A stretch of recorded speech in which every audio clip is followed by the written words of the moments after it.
Neox networks, and I will to do together with my colleague this seminar. Patrick, would you like to introduce yourself?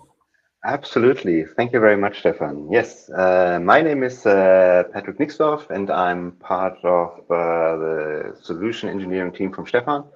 And I hope I will be able, together with Stefan, to provide you with a nice flow of information today. Yeah, so we are doing, Patrick and I will show you how multiple inline security tools can be operated in a chain without compromising availability. I will take the customer and operation perspective. The questions usually people ask about risk, uptime, deployment, impact, and business value. Patrick will take the technical side and explain how the packet hawk secures the chain in normal operation, during maintenance, and in failure solutions. So, what can you expect during these, let's say, 45 minutes? Our path is very simple. Why inline security becomes fragile, what the Neox solution adds, and how continuity is maintained, what extra visibility value you gain, and then we will end up in the question and answers. I would prefer that the question and answers you can type into the chat, and we will then focus on them afterwards. Pat, Absolutely. Yeah, absolutely. So from me being like the technical side, as Stefan already mentioned, so I will try to transport the message of the deterministic behavior that a bypass tab can and will introduce into your network, into your infrastructure, clear health monitoring, also clear bypass logic, and as mentioned already, clear integration into the data path, securing your network against outages from any kind of failure from security appliances. That's today's mission that we hope we can transport. so let us first zoom out a bit and place the packet hawk in a broader Neox visibility architecture. So why is it important to have such service chaining in the context of access, process, feed, store, and analyze rich network data for security and application monitoring? The reason this matters is that operators want two outcomes at the same time: keep applications up and keep data secure. Absolutely. And in these kind of situations, the packet hawk, which is the key component for this kind of applications, the packet hawk plays the continuity role inside of that bigger platform, because it actually protects production paths when inline security tools are being inserted into your network, into your infrastructure, so that the monitoring and the protection itself, it does not introduce any kind of unnecessary outage risks, which is actually obviously very important for assuring business continuity. Exactly. The key point is here business continuity. And now let us look at the environments where this challenge become especially visible. So whatever data center you have, which color, like a data center in an operator, like a high performance computing, like a data center for high frequency trading, you always have the same challenge. You want to keep the uptime, what you like to have short change windows, you like to have multiple inline tools in the same path, you want to have no latency or downtimes, and you always want to have deterministic behavior. You want also to add maybe inspection, but without turning the security layer into an outage layer. All these can be done with one single tool provided by Neox here.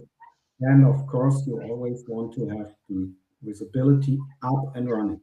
It doesn't matter if you look at the north-south traffic or the east-west traffic. Um, every traffic, of course, is important for your operation and also for your security analysis. Patrick, please, can you? Absolutely. Yeah.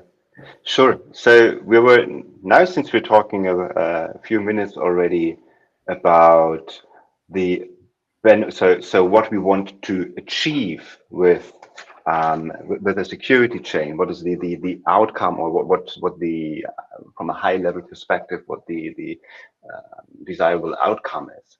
So in general, if we actually, especially if you focus on the bottom row where we have why secure or HA service chaining matters. And this is actually a very important, very interesting point, and it explains it very nicely.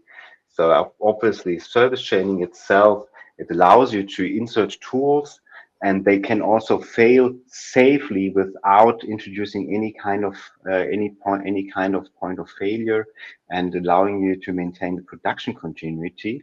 And also in general, for all kind of verticals, that it be data center, high performance computing, or the HFT, the high frequency trading, you get predictable fail open or fail close behavior. And this actually is one of the key points of using the packet hawk solution, because it gives you, the user, full control over what should happen, what is going to happen with your network link if any kind of tool is failing, if any kind of members of any chain is failing, of your security chain.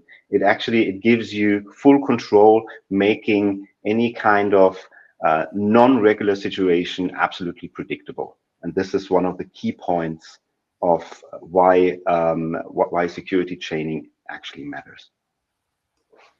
Yeah, very important. Not the differences counts here in the different style of data centers, but the same operational requirements.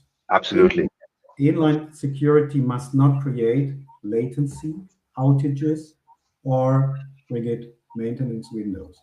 So, in this context, what exactly does the packet hog add? Let me change the slide here. So, Patrick.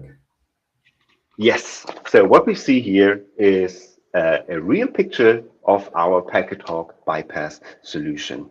So what is it designed to do? So the Packet Hawk itself, it's an inline bypass tab for highly available security chains, because it actively, safely connects inline tools to the data path. It monitors their health and enforces the already mentioned deterministic behavior during failovers or maintenance windows. And actually, like already mentioned, giving you, the user, the full control, predictable control over what is going to happen to your network in any situation where you have a failure of the connected security tools. The value slide itself matters because Packet Hawk is not just a passive fiber tab that you may would think of, but it actively adds heartbeat monitoring, which allows you to actively probe the security solution connected to the chain on their health status, and act accordingly, providing you with also link loss detection and multitude of operating modes, such as the cascading, regular active standby, of course, the bypass functionality itself, as well as visibility modes, including filtration possibilities, which we will, of course, cover later. I believe with the next slides, we will start to dive into the deployment, how the Packet Hawk is going to look like in a close view, and what you can expect when deploying a Packet Hawk bypass tab. Exactly. Just important like this, where does it sit physically and how it is, how complicated is the deployment that we will show on the next slide here. Absolutely. So what we see here, it's a closer picture of the Packet Hawk bypass tab solution. As you can see, it's a one-use solution, actually consisting of two components: the chassis itself and up to two modules per single chassis. So what we see on the very prominent on the left side with the red boxes marking the interfaces, this is the front view of a single module. And a module always consists of two network ports. In this example we see here, we have the LC duplex connectors. You have a dedicated console and dedicated Ethernet management port, as well as four device or tool ports, which always operate in pairing. So you have inline 1A and 1B functioning as the first tool port pair, and inline 2A, 2B being the second tool port pair. So each module is operating completely independent of each other. So there's no backplane communication or exchange of statuses or something like that. This is purely, the chassis itself is purely providing power and cooling, and all the processing and handling and bypassing of the traffic is being done on the module itself that we can see here. Yes, very important, Patrick. This inline tab is for high available security chains, right? And the inline tool to the data paths monitor their health and ensure deterministic behavior during failure and maintenance is done between the two networks in the device tool ports, which are in the range of 10G, 40G, or even, I guess, 100G, right? Exactly, yes. So all kinds of different models are available. So the summarized, as Stefan mentioned, so we have the packet talk is available for 10, 40, and 100 gigabit networks, network segments, so to say, fully passive and available, of course, for multi-mode as well as for single mode deployments. Okay, so let us now come to the core question of the webinar. How is the service chain itself protected? Let me switch the slide. Wonderful. That is one of my most favorite slides, actually. So what we see here, remember a few slides back, we were talking about the benefits of the packet talk bypass solutions and the multitude of operation modes. And one of the most prominent operation mode is the service chaining, which of course also is our topic for today's webinar. So service chaining, what exactly does this mean from our perspective, from our network monitoring and security perspective? Service chaining means that we allow to have, or that we allow the user to deploy a multitude of inline security solutions in a chain, and have the live network traffic being passing through the chain of inline security tools the user is deploying. And the packet hawk is enabling the deployment of tool chain while securing the network from an outage of either all of the tools or just a single tool. So in general, the service chaining with a single packet hawk module, as we can see here in this high-level diagram, which is really nice, is you can have up to two security devices being connected to the same packet hawk module. Remember in the previous slide where we had the close-up picture of that module? So we have net A and net B being these LC duplex connectors we just saw. These are being connected to your parameter, for example. In the example we see here, we have a connection between an edge router and a switch fabric, and we just put the packet talk directly in between, connecting network A and network B ports to the according devices, to the edge router and the switch. And then we remember the four transceiver slots labeled inline 1A, 1B, 2A, and 2B. These are, and since these are functioning as port pairs, we have the first inline tool, for example, could be an SSL or TLS decryption solution. And the second tool that we want to deploy in the chain could be a web application firewall. So what the solution, or what in this case the chain would do, is traffic would arrive at the packet hawk. And at first it would go to that first inline port pair being the TLS decryption solution. And after the TLS decryption solution was doing its work, processing the traffic, making a decrypted copy of the traffic, either for its own inspection chain or for other purposes, traffic is coming back to the packet hog, and the packet hog is actively rerouting that traffic to that second inline tool, the web application firewall, allowing you to flexible process the chain configuration in case of a failing device, because if, for example, the SSL solution would have a failure either via power, either with a loss of power, or the software is not, or the software component of the solution is not working anymore, being detected by that already mentioned heartbeat signal, which is being generated on the packet hog itself in order to monitor the health status of the connected tools.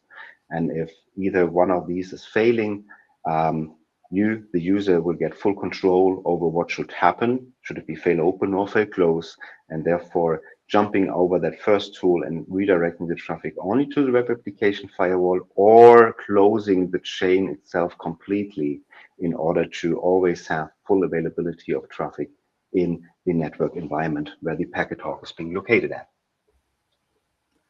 Ah, okay. And if the tool needs to be removed entirely of the paths, This is continuity is also still protected? absolutely no problem. You can do this. This is one of the key advantages of the bypass tab itself, regardless of the operation mode. So this is not necessarily being tied to the service chaining, but you can always just safely remove any kind of inline tool, because the packet hog will detect it automatically if the link is gone. If the link is gone to that security tool, it will remove it from that equation, from the chain, in an instant, and traffic will be routed through the network directly without going to that now removed security tool. So you can safely remove any kind of tool, either accidentally or intentionally, without influencing the live network traffic at all times. Ah, this is very interesting.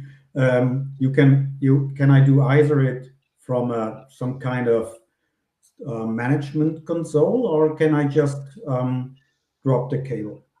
Actually, you can do both. I mean, obviously, there is the possibility, and I mentioned already the term full control. So you definitely have the possibility to turn on the so-called bypass mode, either for the whole module or only for a single port pair, in order to prepare the removal of a tool.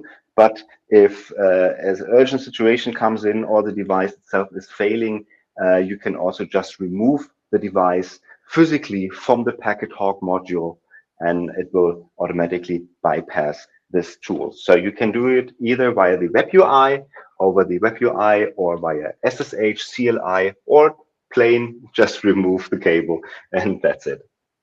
Okay, let's have a closer look at how it looks like on the next slide. This is the bypass. So what happens if we are going to remove the cable, or if we're going to turn on the bypass mode in the web UI? So exactly what we see here. So in this example, we still have our service chaining active with on the first port pair, the TLS solution, second port pair, the web application firewall being connected. And for whatever reasons, either because the heartbeat signal was not being passing through the TLS anymore, or we were configuring bypass enable on the web UI, or somebody just pulled the plug of the TLS solution, the packet hog, as mentioned, will automatically detect that, bypassing the tool itself or both tools in case of failure or a maintenance window, while always ensuring zero loss network traffic flow in a bypass state. I guess, Patrick, this is the strongest availability question in the room. Does the traffic still flow in the inspection path is gone?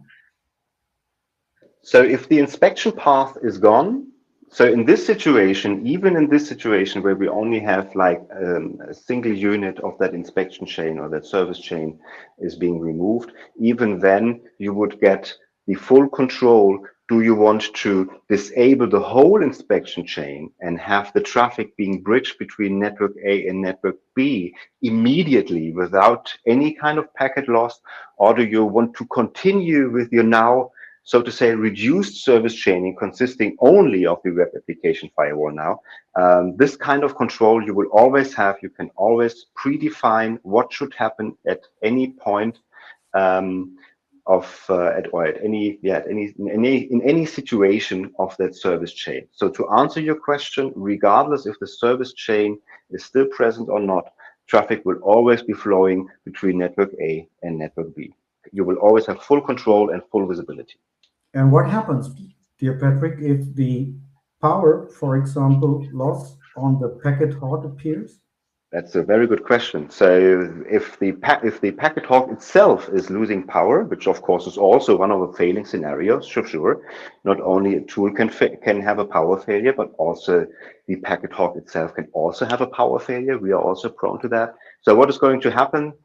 Something called fail to wire. So underneath the hood, so to say, the packet hawk itself is a layer one device. So if there is a power failure or even a software failure, it will always go down to fail to wire and bridging physically network A and network B with a physical component that is soldered onto the PCB. So there's no interaction, no programming being required. In a case of power failure of the packet hawk, you will have fail to wire capability, and traffic will continue to flow between network A and network B.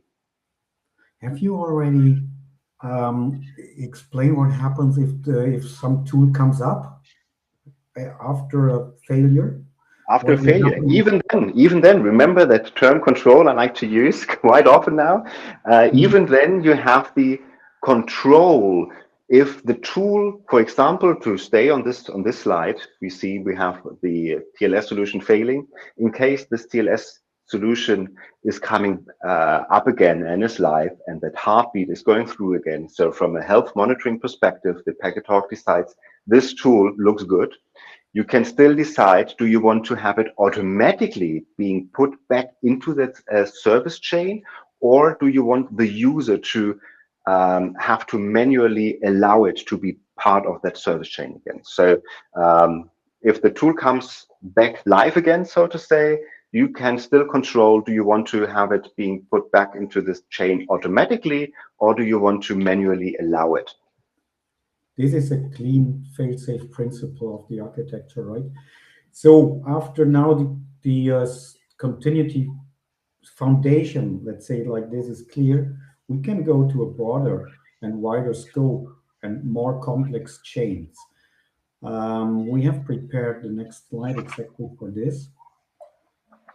This is So even better. no problem.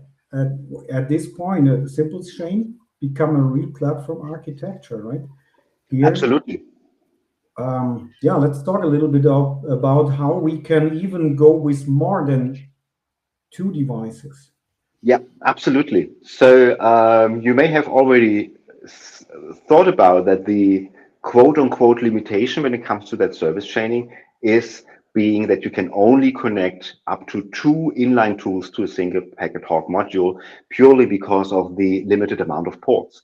So in case that you want to have the chain consist of more than just two members, which in a lot of cases this is going to happen, or you want to have additional monitoring tools being able to participate from the capabilities of the bypass tab of the packet hawk, you might want to enrich the service chaining with the packet line packet broker to turn that quote unquote regular service chaining into an extended service chaining with a packet broker. So what we see here is rather than having the SSL or the TLS solution and the web application firewall being connected directly to the packet hawk, we are placing a packet broker in between the packet hawk itself, which is like the interception point, which is sitting on the live network segment, and the monitoring tools or the security tools. And the packet broker is functioning as a sort of, think of it like a high level aggregation and distribution layer that is taking the traffic, as we can see. So the packet broker is connected to the first inline port pair, taking the inline traffic from net A and net B, and then building its own service chain, again with the same kind of monitoring capabilities, self-monitoring capabilities that we already know from the packet hawk. So the packet line is also capable of deciding if a tool is alive or not based on the power status of that tool, based on the link status of that tool, as well as on the health status, which is being determined by also a fully configurable heartbeat packet, identical to the one that the packet hawk is generating. The packet line packet broker can also create and generate dedicated heartbeat signals for for its own tools. And from a high level perspective, what we see here, traffic is, for example, coming in from the edge router. It is entering the packet hawk or net A, then immediately being forwarded towards the packet broker via this inline 1A interface. And then the packet broker has its own service chain consisting of, in this case, TLS solution, web application firewall, and intrusion prevention system. So any kind of traffic entering the packet hawk will be forwarded to the packet broker, and the packet broker has an extended service chain, which can consist of actually the only limitation is the amount of ports, 20 tools that you can have, also with inline load balancing, obviously local heartbeat generation on the packet broker, and advanced filtering and other features that the packet broker is going to provide. And this is like, allow me the term to use, like this is end game service chaining. This is state of the art. Okay, great. Let's take the broker now part of the high level and go back to a much more simpler but even very important scenario for the service chaining. The Mhm. operators often favorite question, maintenance and failover. If I'm Oh, yes. running, for example, um, production application, my first question is usually what happens during maintenance, right? What happens if the primary fails? And here we can introduce, a high available active standby mode with a single device. Operational, this is where people either gain confidence or lose confidence in the design. Patrick. Yes, absolutely. You're right. So high availability, this is also one of the most common operation modes in a bypass tab, especially in the packet hawk from Neos networks. So the HA, as we can already see, it's pretty straightforward, and I believe everybody from your, actually the majority of you can already assume what we're seeing here. So we have two tools, Web Application Firewall A and B. They are operating in an HA scenario, in an HA situation. And the packet hawk is able to also operate in an HA mode. And remember, in the very beginning, we were having the two inline port pairs, and each port pair can be addressed and operated individually. So on the first inline port pair, Web Application Firewall A, and the B to the second port pair. And by default, all the traffic that the packet hawk is receiving from the network via network A or network B, everything will be always being sent to the first inline port pair. Basic operation, all fine, all good. So now if for whatever reasons this web application firewall A is failing, the active unit is failing, the packet hawk will of course detect it based on its self-monitoring capabilities and automatically shift over to the standby solution. And here comes again, I'm pretty sure, I hope you can bear with me, Stefan, that I'm now answering a question you most likely are going to ask now, but I'm answering it already now here. Is Feel if free. there is the failover. So after we do the failover to the second replication firewall to the standby, and assuming after some point that it be a maintenance window fixing, replacing the primary or the active, the first web application firewall A after it has been restored, you again have the full control, as we just mentioned a few slides back. What should happen if the tool is coming back again? Should it be operated in auto mode, which will automatically restore the default state being active standby, and the active port pair is inline 1A and 1B, and the standby port pair 2A, 2B Or do you want to have it manually, that you, as I mentioned, that you have to manually confirm the tool is now live again, put it back into the monitoring, put it back as the active mode.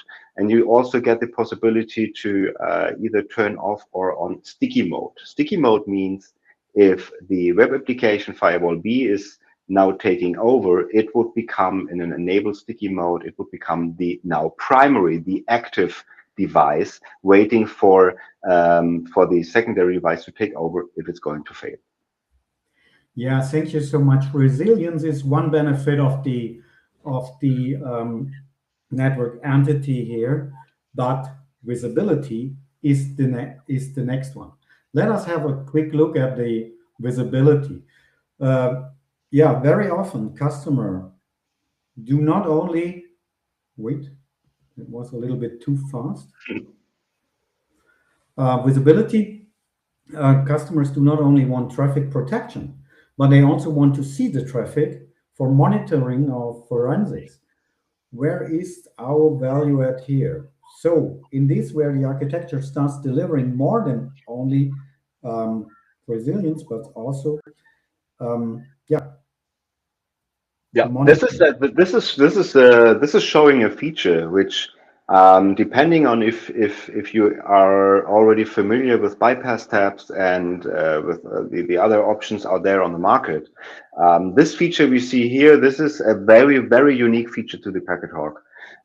So again, inline port pair 1A, 1B, we have the web application firewall, all fine, all good. The traffic is coming into the Hawk from network A and or network B, and actively being routed through the application firewall to do the inline processing.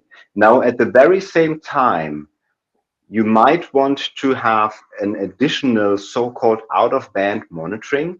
So where, similar to when you deploy a network tab, either a copper network tab or fiber network tab, or even a span port, sometimes you want to have an additional out-of-band monitoring to analyze network behavior, who's talking to whom, like these basic top talkers, top applications, top protocols, dashboards, and these kind of solutions, these kind of monitoring tools, as we can see here, they do not need the live traffic, but just a copy of the traffic. And this is the visibility mode that the Packet Hawk is also providing. So while we will redirect the live traffic to any kind of inline tool or multiple inline tools in the service chain for inspection and processing and applying policies and shaping, the Packet Hawk has, in addition, at the very same time, the capability to generate or to make a copy, an identical copy of the traffic that is entering the Packet Hawk. And we can make a copy of the traffic at any point of that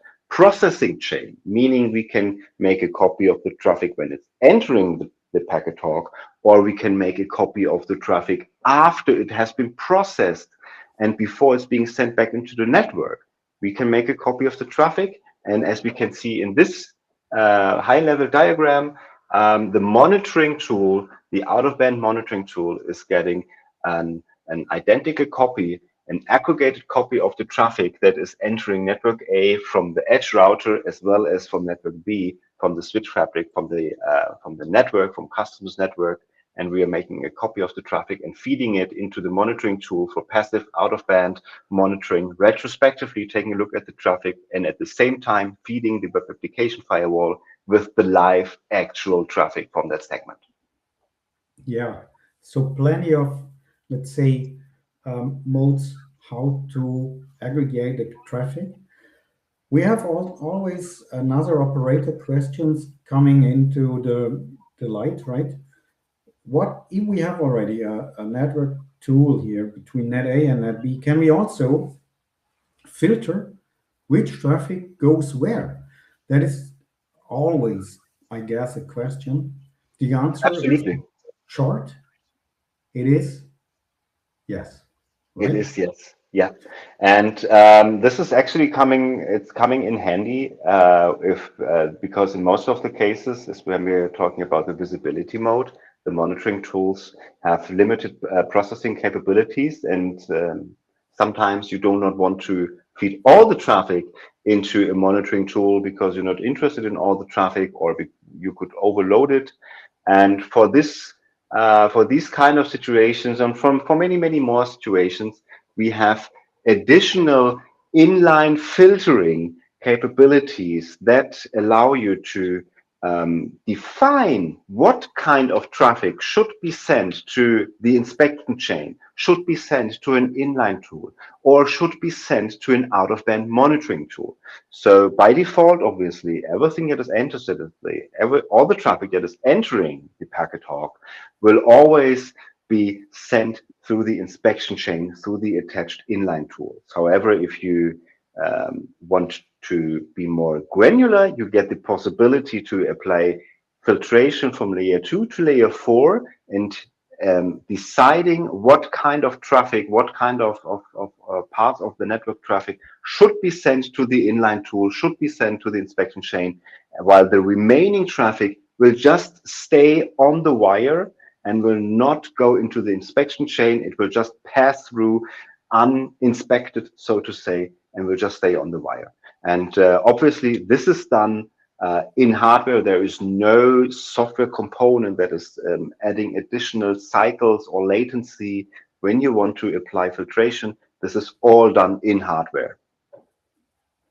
Yeah, that is that, and this feature allows a lot of more even wider, broader design approaches, which we like to show in the next slide, because you can really do fancy things with filtration and yeah, steering the traffic. Yeah, absolutely. So when we're talking about the filtration and steering, this is, for example, another good example that we see here, the dual module homing deployment, having a single DDoS system that is sitting at a central position in the network, and it's being fed by the by two packet hawk modules, which are feeding another packet broker, another packet line in between, sitting operating as a, again, as a logical aggregation and regeneration layer, filtration layer as well. It's taking the traffic from the redundant packet hawk modules that are sitting on the redundant network links of a network and feeding all the traffic into a single DDoS. And the packet broker will also ensure that it will not mix up the traffic in regard to the packets from the individual traffic sources, and it will always ensure that the traffic is being, after it has been being processed by the DDoS, that the traffic is being sent back to its proper origin. And of course, this can also be enriched with the filtration on the packet hawk itself, because you might not want to send all the traffic to the DDoS, but only parts of it. And this is very useful in order to also reduce the load of the DDoS. And yeah, another great example for a bigger solution and filtration. Yeah, that is also what we see here. That is that we are not limited to an isolated inline pair, but also part of a more resilient network design, right? And that's lead us directly to a even more larger architectural view, where we reconnect the packet hawk to a real data center overall architectural view. Let me go here. So what we see here is, of course, a big picture with a lot of lines and a lot of applications and a lot of network entities.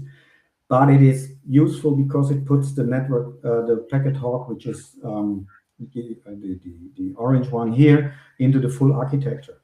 We are not talking about a standalone box. We are talking about a one control point inside a very large network, larger visibility and security design. And this shows also why it matters across data centers, high performance computing, or high frequency trading. It all has the same, let's say, challenges with the same, in the same, let's say, realm. Patrick.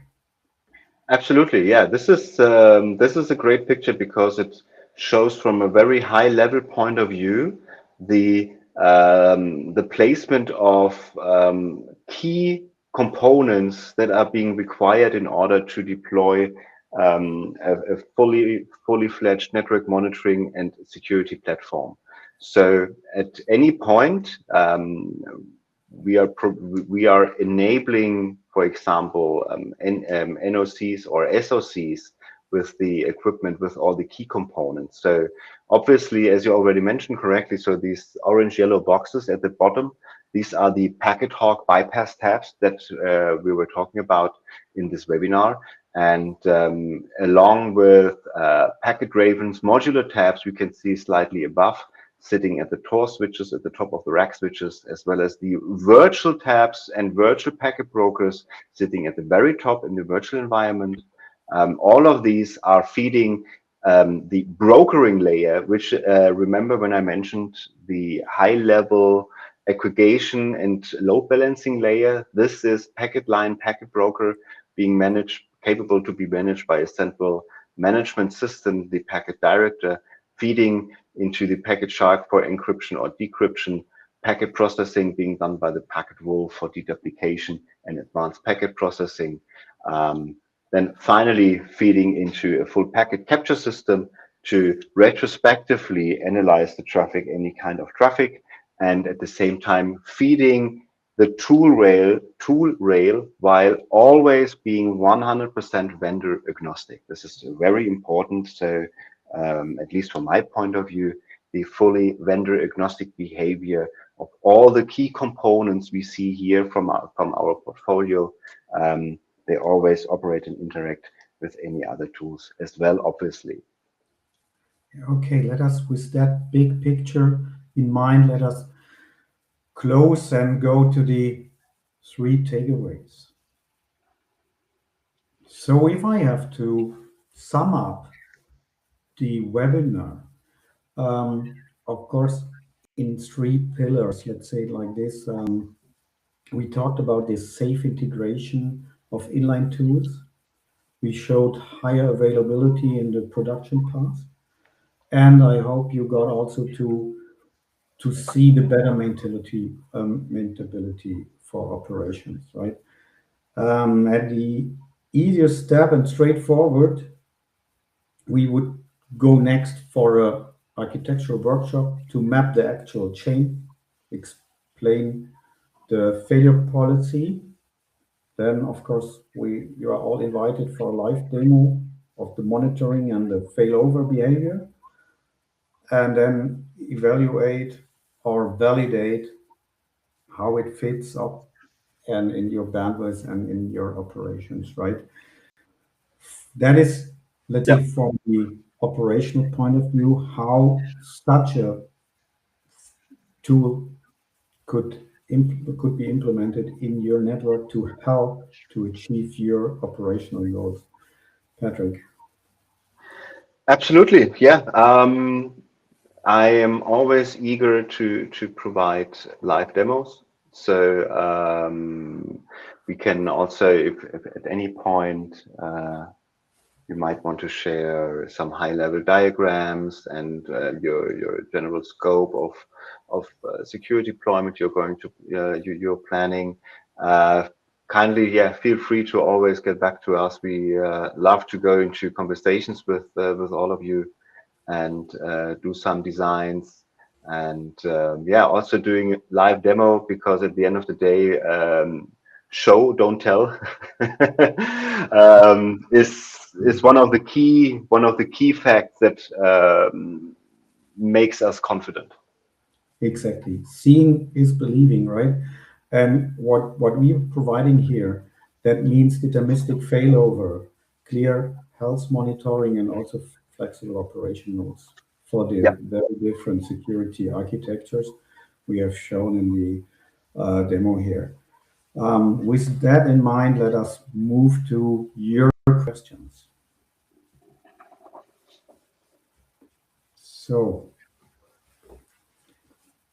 are there any questions? Feel free to put feel them. free to Yeah, we send are them. eager.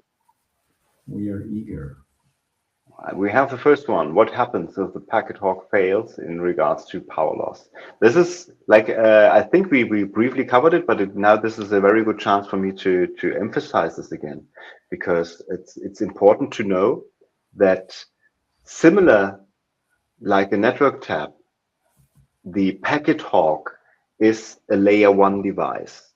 And as you can see, we also put it in the pyramid that we can see here also at the foundation. So it's a physical layer one device.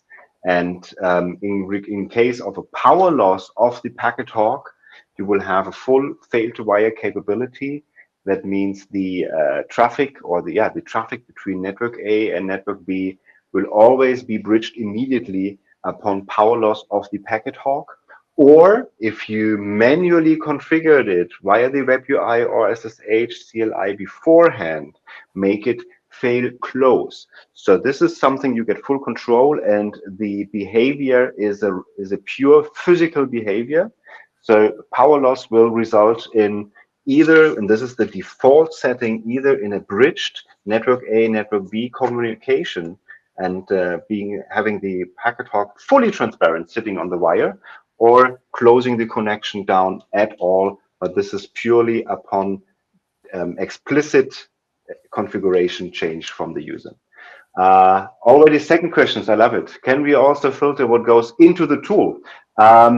Yes, actually, not only this. I think we briefly also covered this as well, but this again gives me a good chance to highlight something else in regards to the filtering. So while I already mentioned that the applied filtration will allow be to forward the filtered traffic to the tool, we can also reverse it. That means when we configure a filter, if a traffic is matching the filter, it will not go into the inspection chain, but will stay on the wire. So you can think of this kind of different filtration approaches um, of deny by criteria or allow by criteria. Deny by criteria means if the criteria is matching, the traffic will stay on the link, or allow by criteria is if the criteria is matching, the traffic will be forwarded to the tool. Third question, wow, what security tool types you usually see or recommend in a service chain? This actually is in most of the majority of deployments that at least I personally saw was indeed a mix of an IPS or IDS together with TLS decryption. But the majority of these kind of deployments, or actually the vast majority of these deployments, is in enterprise, because deploying a TLS decryption solution requires you to have full control over the clients in the network, because you have to deploy a custom root CA certificate on all the clients. And but to answer the question, the most common combination of inline tools that I personally saw is the security and NSM solution, IDS or IPS, combined with a TLS decryption in enterprise environments. Yeah, that is right. Yeah, that is absolutely right. Also, for DDoS, that is also well known and well seen. Yeah, DDoS, you have, this is DDoS, sorry for interrupting again. DDoS is actually a good case bundled with filtration, bundled with the filtering capabilities. Because, for example, in telco environments where you're providing services, voice services to your subscribers, or to your tenants, and you can, for example, when you deploy a DDoS and you want to, quote unquote, make money out of it, you can charge your customers, you can charge your tenants for the DDoS services, and the customers that did not pay for this kind of service, they will not be able to benefit from the DDoS. How do you separate the paying customers from the non-paying customers? Probably via identification that you can find between layer 2 and layer 4. Therefore, a perfect use case to use the filtration capability of the packet hawk and therefore steer the traffic which should go into the DDoS and which traffic should stay on the network because they did not pay for the DDoS service. So sorry for hijacking the DDoS tool topic, but it allowed me to to repeat something regarding the filtering. Yeah, no doubt. Thank you very much. Are there more questions down the road? So this is not the case, okay? So I hope you enjoyed the webinar, and then see you next time on a New York's webinar with maybe the packet broker. Thank you so much. Yes, thank you so much for your time and your availability for today's session. So.